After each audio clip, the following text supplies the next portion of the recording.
Greetings, brothers and sisters, wherever you Shalom y bendiciones, hermanos y hermanas que se conectan de todas partes del mundo. Bienvenidos a la discusión de hoy, un tema muy importante que ciertamente ha estado en la mira recientemente debido a la proliferación de actividad demoníaca en el mundo entero, e incluso dentro de algunas iglesias. Pero antes de entrar en detalle, como siempre, bienvenido, Baruch. Qué bueno verte. Shalom, Cristian, es bueno verte también, y una vez más, contento de estar aquí y tener la oportunidad de grabar otro video contigo. Gracias, y sé que estás muy ocupado hoy día allí en Sudáfrica, aunque este video será publicado dentro de un par de semanas quizás.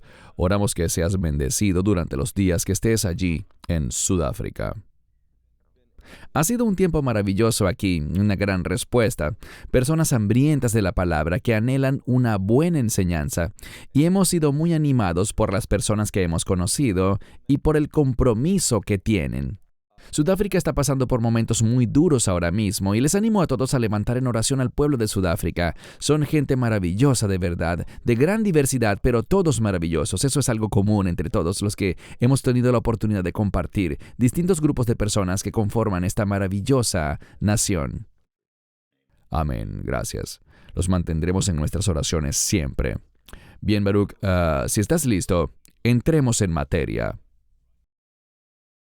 Bien, aquí tenemos el título de hoy. Una vez más, hermanos y hermanas, como de costumbre tendremos los versículos y títulos tanto en español como en inglés, para nuestra audiencia en ambos idiomas. Oramos que sea de bendición para ustedes.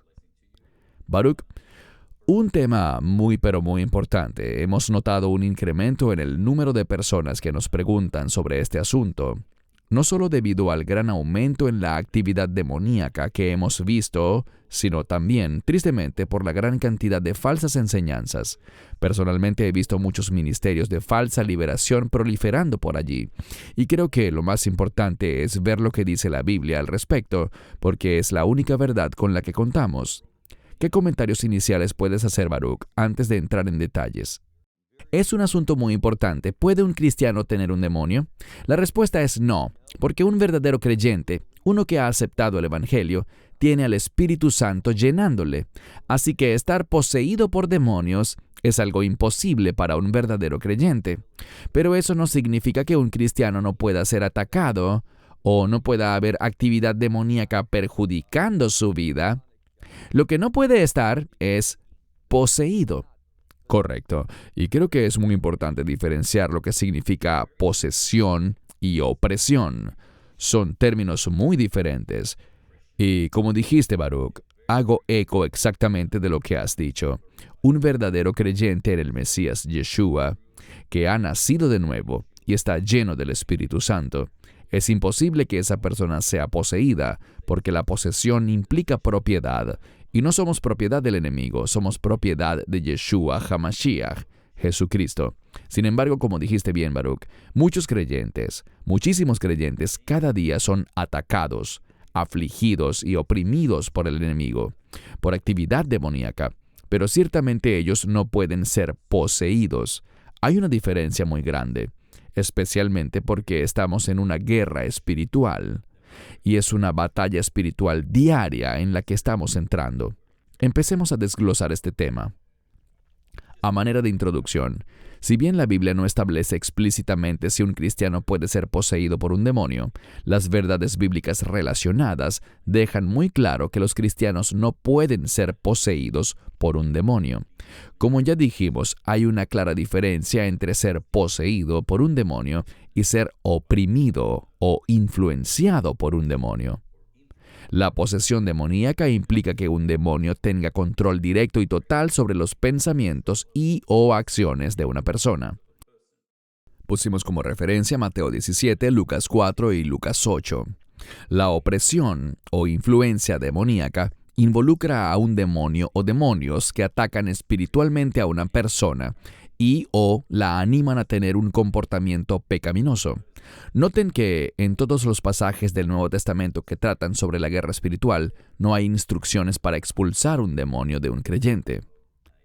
¿Algún otro comentario en este sentido antes de explorar lo que dice la Biblia?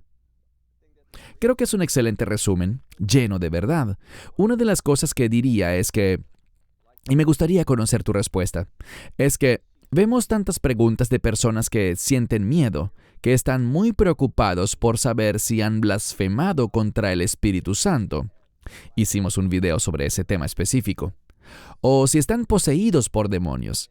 Y para ayudar a la gente a crecer, necesitamos entender lo que acabamos de decir hoy, que con cada creyente hay una victoria. No tenemos que ser dominados ni oprimidos. Podemos tener victorias sobre estos ataques, así que espero que este video, desde mi punto de vista, y espero que seamos capaces de hacer un buen trabajo, anime a la gente a aferrarse a las promesas y a caminar en las promesas de Dios. Amén, bien dicho.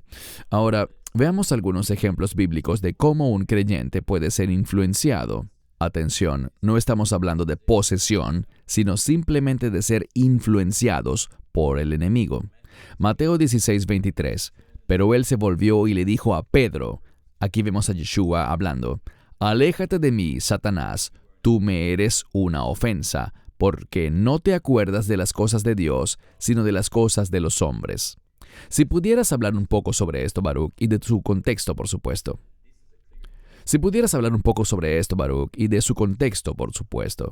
Creo que es un claro ejemplo de cómo el enemigo puede ciertamente influenciar a alguien. Tienes la palabra. El contexto es que el Mesías acaba de decir que va rumbo a Jerusalén y que irá allá para ser traicionado, para morir. De hecho, señala hasta que será crucificado. Y Pedro no está de acuerdo. Pedro se opone a que eso pase. Por lo tanto, cuando nosotros estamos en conflicto o en rebeldía contra la palabra y la voluntad de Dios, eso abre nuestra mente para el ataque demoníaco. Y aquí está el problema. Pedro está pensando como hombre, y yo soy un hombre, tú eres un hombre.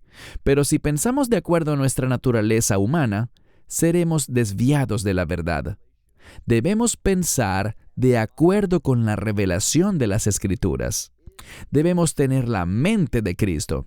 Pedro aquí no está poniéndose de acuerdo con la voluntad y planes de Dios, con la razón por la que el Mesías fue enviado a este mundo.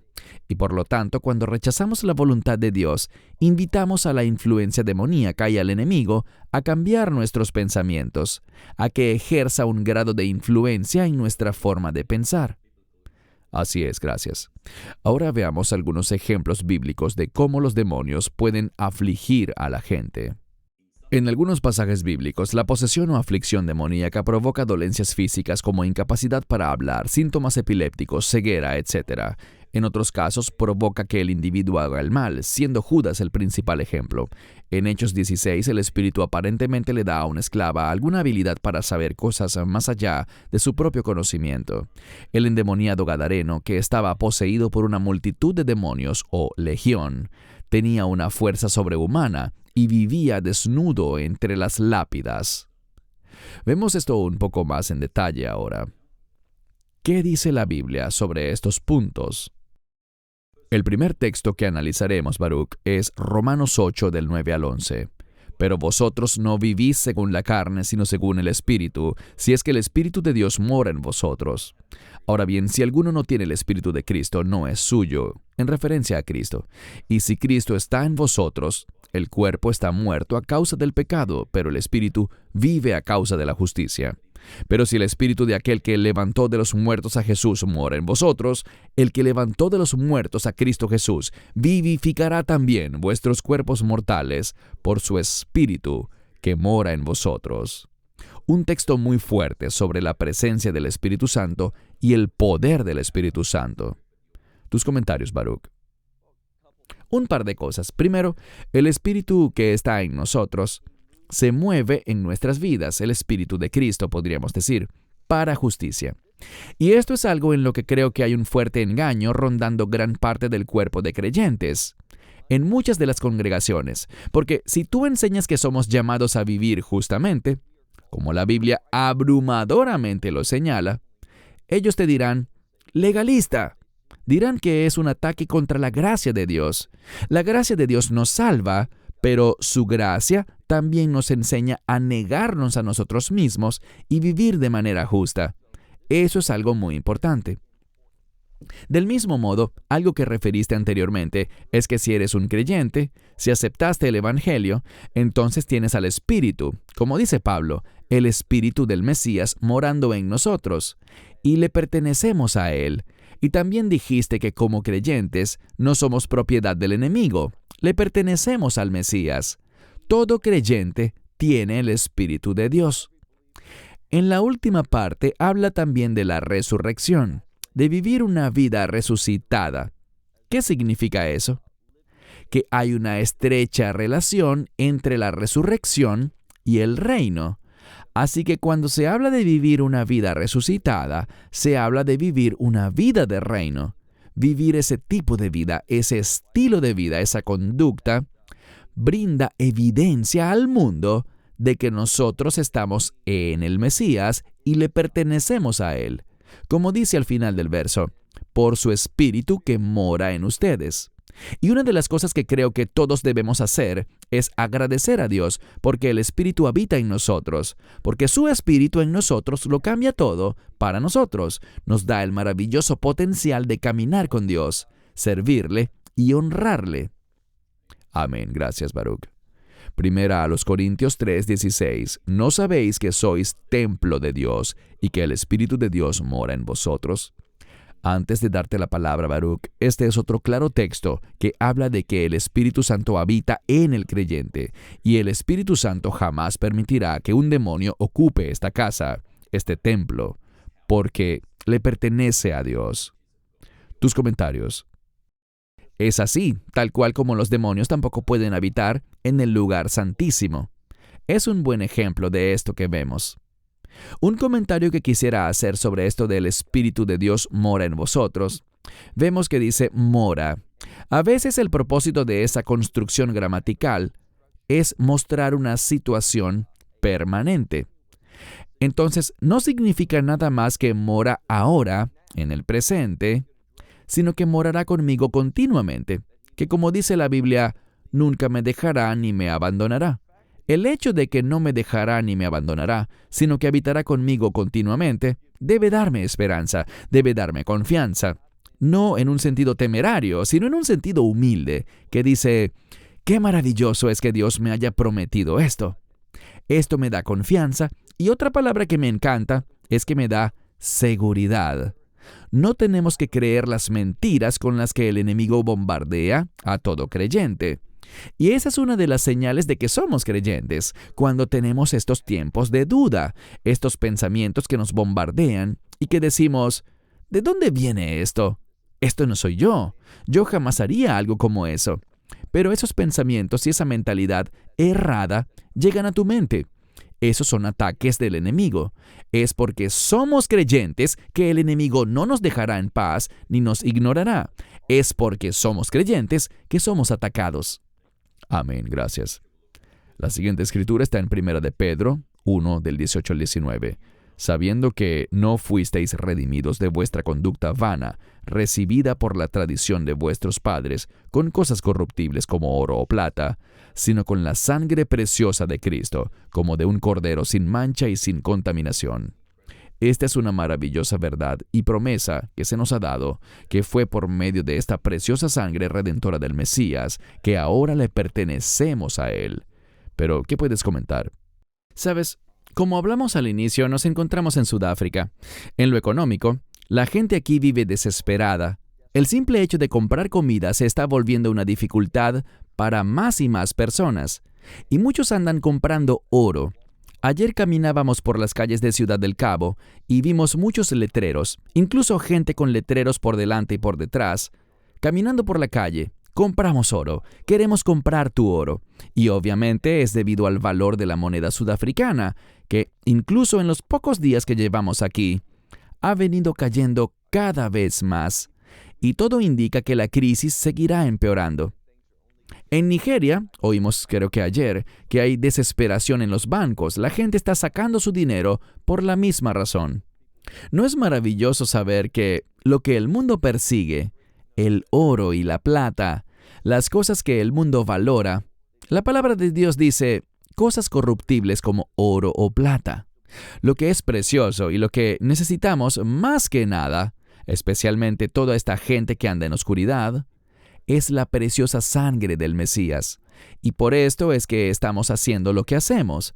Por esto viajamos, grabamos videos y transmitimos este mensaje, porque queremos enfatizar lo precioso y lo importante que es la sangre del Mesías. Él es el Cordero de Dios, y solo por medio de Él tenemos la redención y tenemos la victoria. Lo que todo esto nos está diciendo es, tengamos una mentalidad diferente. La gente aquí, y no solo aquí, sino que lo mismo pasa allá en Australia, donde tú vives, pasará en Estados Unidos, pasará en Europa y en Israel. Viene un colapso económico. De una manera u otra, veremos más y más personas en necesidad. Pero si tienes la preciosa sangre del Mesías como tu elemento redentor, vas a superar todas estas cosas. Quizás no en este cuerpo, pero recibirás un cuerpo nuevo, para un reino de eternidad, donde tendrás acceso a la plenitud de las bendiciones y promesas de Dios. Amén, gracias. Segunda a los Corintios 5:17. De modo que si alguno está en Cristo, nueva criatura es. Las cosas viejas han pasado. He aquí todas las cosas son hechas nuevas.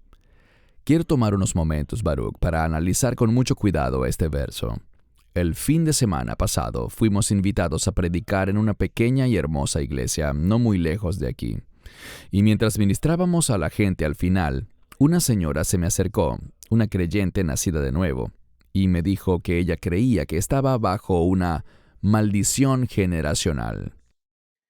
Ella sentía que tenía demonios que debían ser expulsados. Ahora, eso es probablemente un tema para otro video. Me refiero a las maldiciones generacionales.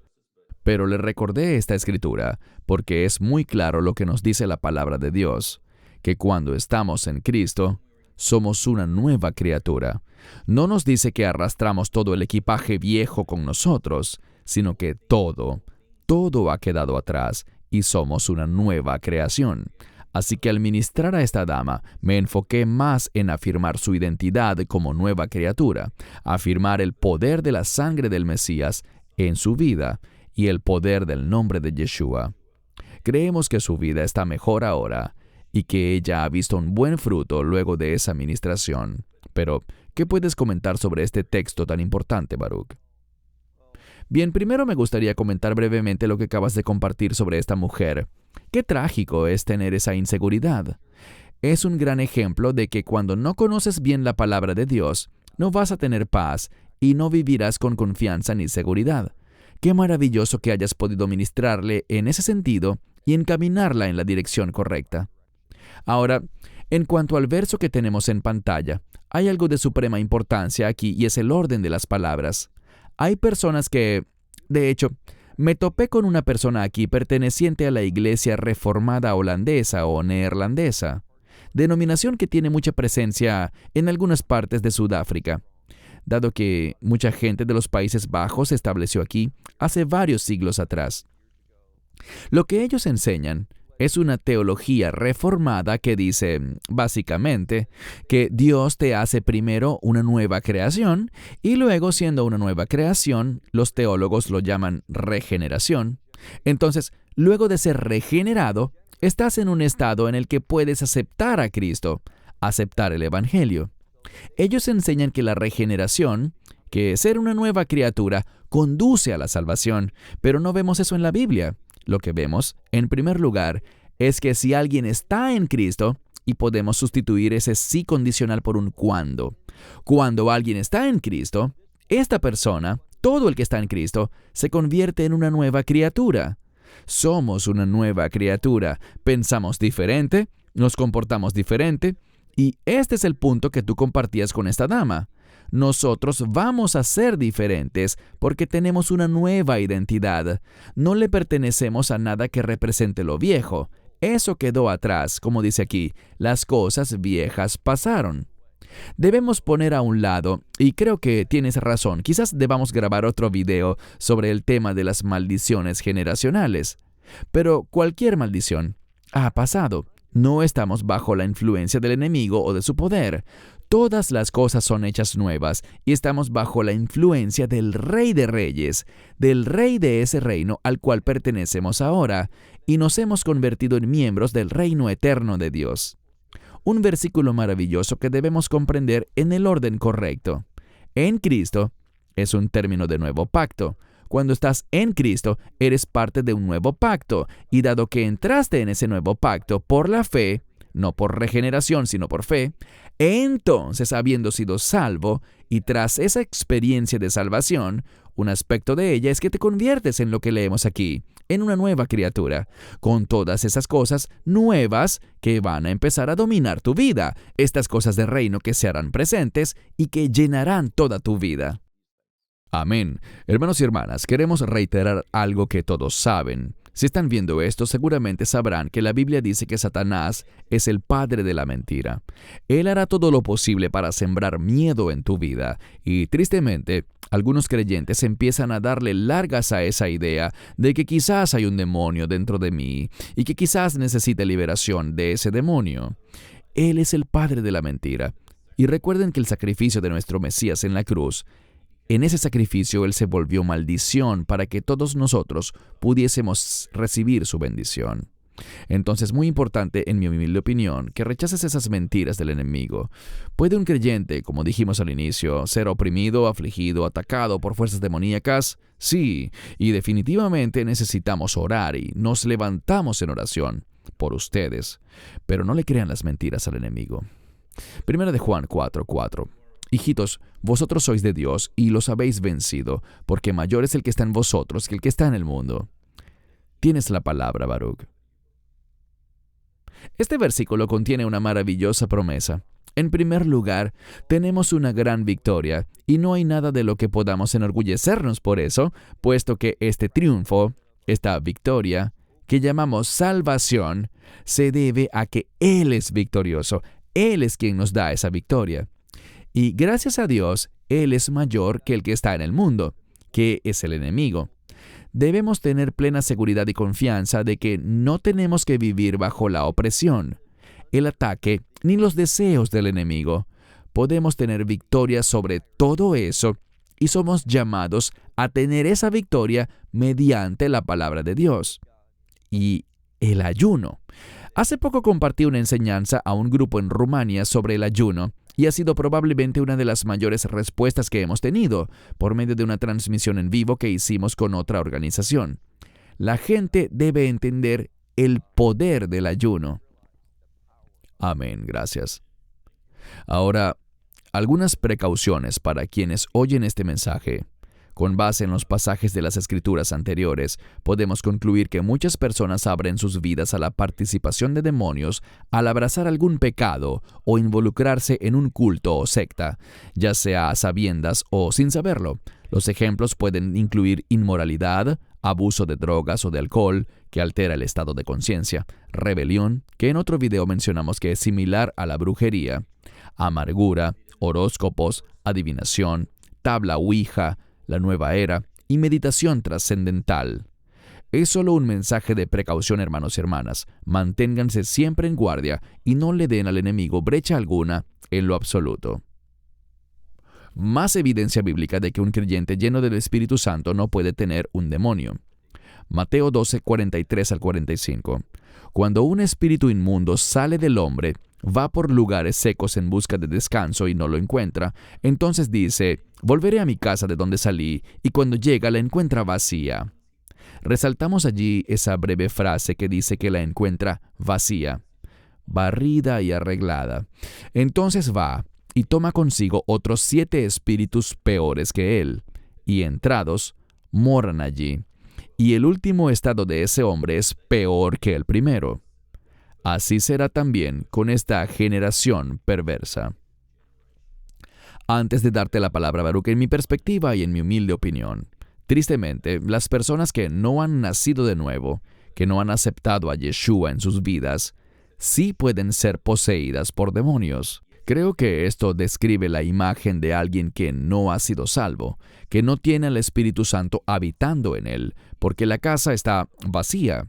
La casa usualmente es una referencia a nuestras vidas y a nuestros cuerpos. Pero si el Espíritu Santo está allí, la casa no estará vacía, así que no podemos ser poseídos.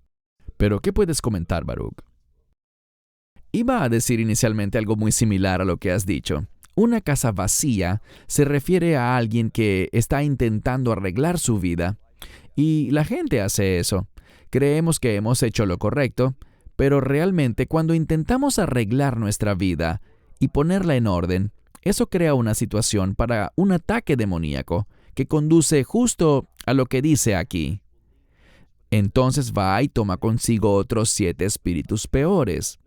No tengo problemas en entender esto literalmente, 7 espíritus, pero ¿por qué no 5? ¿Por qué no 8 o 2000 como pasó con el endemoniado de la Legión? El 7 es un número que significa propósito, y lo que comunica es que cuando llevamos nuestra vida justo a donde queremos que llegue, basado en mi propio entendimiento, deseos y planes, lo que eso hará es posicionarnos espiritualmente para los propósitos del enemigo y no los propósitos de Dios.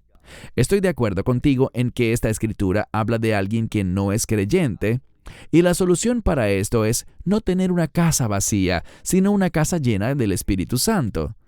Y la única manera para que Él venga a nuestra vida es mediante el mensaje del Evangelio. Amén, gracias. Efesios 1:13. En Él también vosotros confiasteis, después de haber oído la palabra de verdad, el Evangelio de vuestra salvación, en quien también, habiendo creído, fuisteis sellados con el Espíritu Santo de la promesa. Tus comentarios. Este es otro gran ejemplo de la importancia del orden de las palabras, por lo cual siempre me afligen las traducciones que alteran el orden de las palabras y de las frases. No debemos hacer esto. Pero aquí vemos una traducción que sí es muy buena, porque dice, primero, que oímos la palabra de verdad. Respondemos al Evangelio, es decir, habiendo creído, entonces tú crees y eso produce el sello. Somos sellados con el Espíritu Santo de la promesa. Este sello del Espíritu Santo tiene que ver con la regeneración, mediante la cual el Espíritu Santo entra en tu vida, en mi vida, en cada creyente, y ese sello significa que ahora nos identificamos como propiedad de Dios. Y ningún demonio puede poseernos jamás.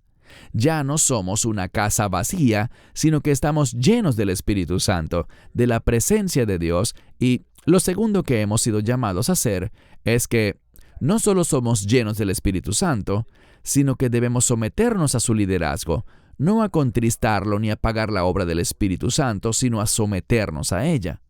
Esa sumisión es una parte vital en la vida del creyente. Amén, gracias. Algo de ánimo, hermanos y hermanas. Si buscamos a Dios en arrepentimiento y obediencia, si nos vestimos con su armadura y confiamos en su fuerza, como dice la palabra en Efesios 6, no tendremos nada que temer de los malos, porque Dios gobierna sobre todo. Solo quiero compartir un par de escrituras finales y te doy la palabra, Baruch. Primero Isaías 54:17. Ninguna arma forjada contra ti prosperará, y toda lengua que se levante contra vosotros en juicio condenarás. Esta es la herencia de los siervos del Señor, y su justicia viene de mí, dice el Señor. Tus comentarios. En este verso vemos una vez más este concepto de sumisión, y en el verso anterior se mencionaba la obediencia, y de nuevo creo que hemos compartido en videos anteriores que si me preguntas, ¿cuál es la crítica más frecuente que recibimos? Se trata de que enfatizamos demasiado la obediencia, según dicen. Y siempre he dicho que no somos salvos por nuestra obediencia, pero habiendo sido salvos por la gracia de Dios, por su regalo inmerecido, somos llamados a obedecer. Entonces la obediencia es nuestra nueva herencia. Ahora somos siervos del Señor y los siervos obedecen a su amo, y el resultado de esto es la justicia. Cuando sirvo al Señor, Dios obrará en mi vida para cumplir a través de mí sus obras de justicia, sus propósitos justos. Y esto es lo que los creyentes son llamados a hacer. Así es como experimentamos la unción, el mover y el poder y la provisión del Espíritu Santo en nuestra vida, cuando tenemos este deseo de someternos y obedecer. Así es como caminamos en el Espíritu en vez de abrirnos a la influencia demoníaca. Amén, gracias. Otro versículo de ánimo es Hechos 2:21. Y acontecerá que todo aquel que invoque el nombre del Señor será salvo, que en otras traducciones aparece como será libre. Una promesa poderosa y maravillosa que nos llena de ánimo. Tus comentarios, Baruch. Lo grandioso de esta palabra es que esta misma palabra es tomada de un pasaje en Joel, pero también aparece aquí en Hechos y habla sobre la salvación en un sentido amplio, que implica victoria, que saldremos triunfantes, que veremos que el enemigo no tendrá éxito, y todo comienza con nosotros invocando y reconociendo el nombre del Señor.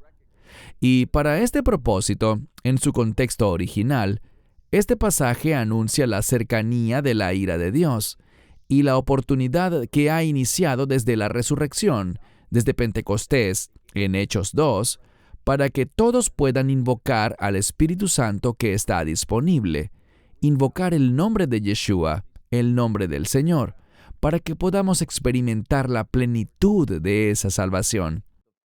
Una maravillosa promesa que Dios le ofrece de la manera más amplia a todo el mundo. Amén, gracias. Antes de darte la palabra para tus comentarios finales, un verso muy importante que viene a mi mente es este: sométanse a Dios, resistan al diablo, y Él huirá de ustedes. Mencionamos en otra ocasión que lamentablemente mucha gente se enfoca en la segunda parte de este verso, en esas instrucciones, pero es muy importante aplicar el verso completo, que inicia por someterse a Dios. Luego resistimos al diablo y nos dice que Él huirá. ¿Quizás huirá? No, dice claramente que Él efectivamente huirá de ustedes. Solo quería darles ánimo con esto a quienes nos oyen hoy, para que no escuchen las mentiras del enemigo, no abracen el miedo ni la creencia de que están poseídos por algún demonio. Si son creyentes en el Mesías y están llenos del Espíritu Santo, eso es imposible. Reiteramos que sí podemos ser afligidos o atacados, absolutamente, pero hay poder en la oración y en la confianza en el Señor, porque Él es soberano, Él es todopoderoso y Él nunca jamás nos decepcionará. Él es fiel. Te doy la palabra, Baruch, para tus comentarios finales. Ciertamente, Dios nos ha dado un espíritu que no es de timidez ni temor, sino de valentía, y por medio de ese espíritu podemos disfrutar las promesas de Dios, tanto en esta era como en la era venidera, es decir, en el reino de Dios. Como has compartido, Cristian, no se trata de temor, no se trata de duda, sino de seguridad y caminar en las promesas de Dios, sabiendo que en Cristo, y esto es lo importante, por medio del Mesías, cuando reconocemos su autoridad sobre nuestras vidas, se produce una invitación al Espíritu Santo a que se mueva en nuestra vida al decir: yo reconozco tu autoridad, tú eres el Señor, eres mi amo, y quiero someterme a tus propósitos. Esto produce esa unción, ese mover del Espíritu en nuestra vida. Cuando nosotros nos rebelamos en contra de Dios, enfocándonos en nuestros deseos, planes, propósitos y voluntad, en vez de la voluntad de Dios, estamos invitando el engaño satánico, la influencia demoníaca y el ataque del enemigo. Como dijiste, un creyente no puede ser poseído. Pero si no somos sumisos, si no tenemos el deseo de obedecer, si no nos comprometemos con los propósitos de Dios, estaremos abriéndonos a la opresión por medio de los poderes demoníacos. Queremos caminar en la dimensión de Dios, y ella se halla en su voluntad y por medio de su palabra. Amén. Gracias, Baruch. Y gracias, hermanos y hermanas. Oramos que esto haya traído luz para todos los que tenían preguntas o dudas en sus vidas. Dios no nos ha dado espíritu de temor, sino de poder, amor y dominio propio. Baruch, como siempre, muchas gracias por tu enseñanza. Oramos, hermanos y hermanas, que hayan sido bendecidos. Pueden escribirnos a australasia@lovisrael.org. De parte de Baruch Korman y un servidor, Cristian Barrionuevo, gracias por su compañía. Shalom y que Dios les bendiga. And God bless you. Esperamos que te hayas edificado con el mensaje de hoy y lo compartas con otros. Te invitamos a seguir nuestros estudios cada semana por este canal y por el portal de YouTube de Amarás a Israel. También puedes descargar nuestra aplicación móvil gratuita, Mi Estudio Bíblico. Finalmente, para obtener más información sobre nosotros, visita nuestra web amarasaisrael.org, donde encontrarás otras conferencias de Baruch en audio, video y texto. Hasta el próximo programa. Que el Señor te bendiga en Yeshua HaMashiach, Jesús el Mesías, mientras caminas con Él. Shalom desde Israel.